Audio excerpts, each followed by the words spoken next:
నమస్తే, welcome to SR6 news.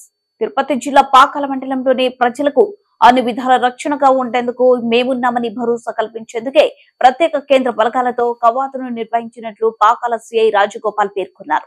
మండలంలోని సమస్యాత్మక గ్రామాలైనటువంటి ఇరంగారిపల్లి, పకిరుపేట, పంటపల్లి, తలారిపల్లి, సామిరెడ్డిపల్లి గ్రామాలలో BSF మిలిటరీ దళాలతో పలు పంచాయతీలలో ప్రత్యేక బలగాలతో కవాతు నిర్వహించారు. ఈ సందర్భంగా సిఐ రాజగోపాల్ మాట్లాడుతూ తిరుపతి జిల్లా SP కృష్ణకాంత్ పాటిల్ ఆదేశాల మేరకు చంద్రగిరి SP శరత్ రాజ్ కుమార్ ఉత్తర్వుల మేరకు పాకాల నందు సమస్యాత్మక గ్రామాలలో ఎలాంటి ప్రలోభాలకు గురికాకుండా ఓటు హక్కును వినియోగించుకోవాలని సూచించారు. శాంతియుత వాతావరణంలో ఎన్నికలు నిర్వహించడానికి స్థానిక పోలీసులతో పాటు ప్రత్యేక బలగాలు నిరంతరం ప్రజల కోసం పనిచేస్తాయన్నారు. ప్రజలు కూడా పోలీసులకు సహకరించి ఎన్నికలను ప్రశాంతంగా జరిగేందుకు తోడ్పడాలని ఆయన కోరారు.